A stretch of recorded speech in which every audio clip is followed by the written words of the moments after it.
Salut, j'espère que tu vas bien dans cette vidéo. Je vais te présenter en détail comment utiliser correctement le dashboard de suivi Google Ads auquel tu viens de demander accès. Il faut savoir que ce dashboard, il a été construit avec des PDG, des directeurs marketing, des directeurs e-commerce pour les aider à avoir une vision beaucoup plus claire et beaucoup plus nette de leurs investissements publicitaires sur Google, s'assurer que cet argent est investi au bon endroit et qu'il génère vraiment un impact positif, notamment du ROS et de l'acquisition de nouveaux clients de façon vraiment qualitative pour ton business.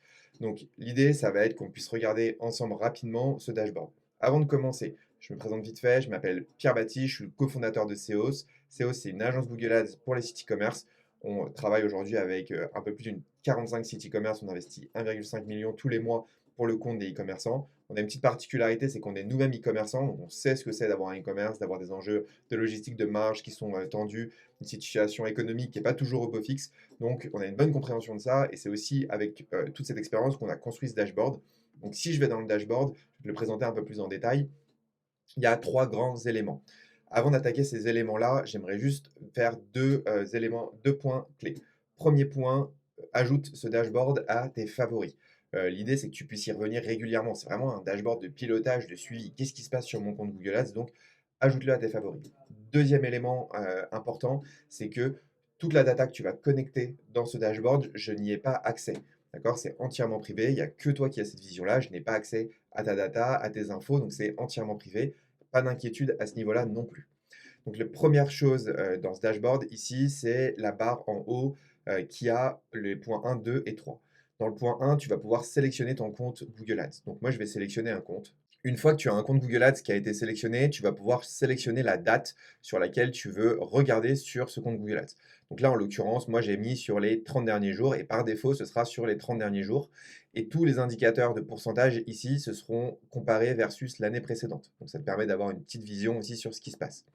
L'autre point ici, c'est dans la partie campagne. Ici, tu vas pouvoir sélectionner en ouvrant directement ici pour décocher en gros les campagnes de marque. Donc, par exemple, tu vois que moi, j'ai une campagne de marque juste ici. Donc, je vais la décocher pour avoir uniquement ma vision de budget d'acquisition. Voilà pour la première partie. Si tu as des doutes, tu trouves que certaines de tes informations sont pas du tout qualitatives par rapport à tes objectifs, je te propose de réserver un audit avec moi directement en cliquant ici sur réserver un audit.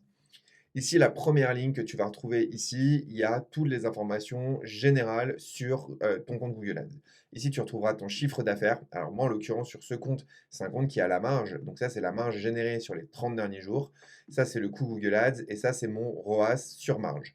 Donc, toi, tu vas retrouver ton chiffre d'affaires, sachant que l'information qui est là, c'est vraiment le tracking qui est dans ton compte Google Ads. Donc, moi, vu que c'est un tracking marge, c'est de la marge, mais peut-être que pour toi, ça va être, je sais pas moi, un CATTC, un CATTC avec les frais de port, du CA hors taxe, en fonction du tracking que tu as mis en place.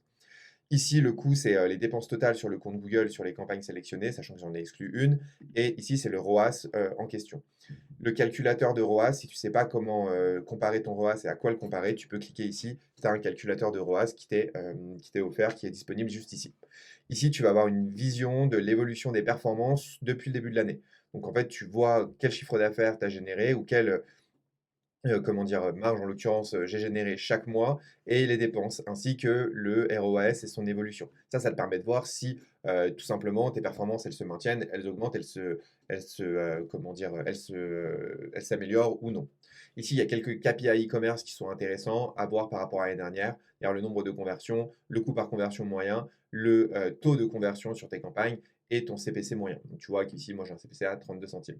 Ici, tu retrouveras du coup mon nom et mon lien LinkedIn. Je t'invite à me suivre sur LinkedIn parce que je publie pas mal de contenu sur Google, des trucs assez cool.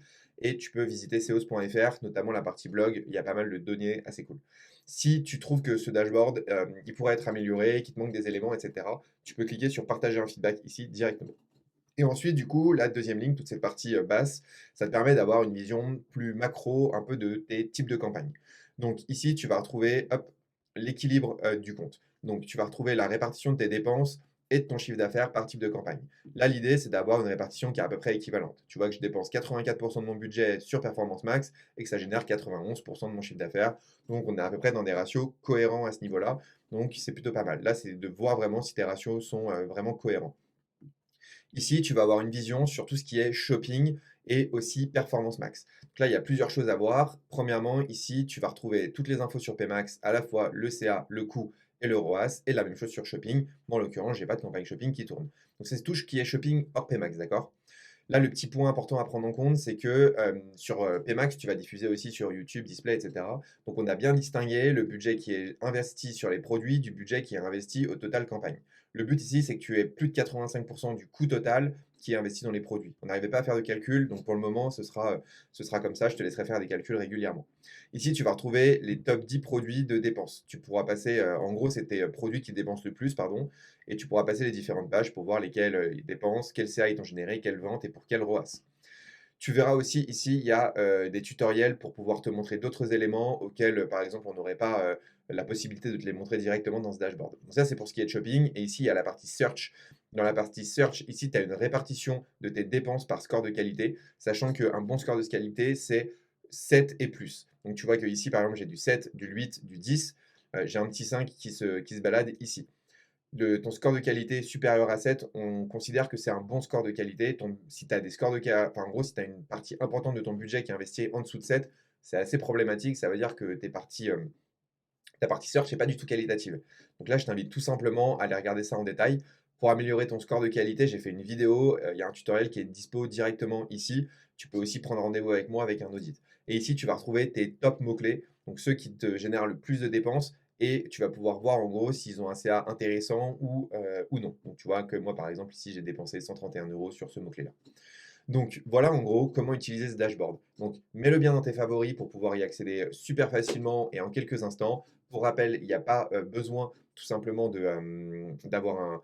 Voilà, on n'a pas accès à ta donnée, donc c'est vraiment un dashboard que tu peux utiliser au quotidien. Mets-nous des feedbacks parce qu'à chaque fois qu'on va faire des optimisations et des mises à jour sur ce dashboard, tu y auras accès. Donc en fait, tu peux participer à améliorer le dashboard pour toi-même. Et puis le dernier truc, c'est que je t'invite à me suivre sur LinkedIn directement. Je publie beaucoup de contenu sur Google Ads pour vraiment des trucs assez pertinents pour aider les e-commerce à améliorer leur campagne. Donc, bah, j'espère que ça te sera utile. Et du coup, moi, je te souhaite une excellente journée, une bonne utilisation de ce dashboard. J'espère qu'il te sera vraiment utile au quotidien. Et à bientôt. Salut.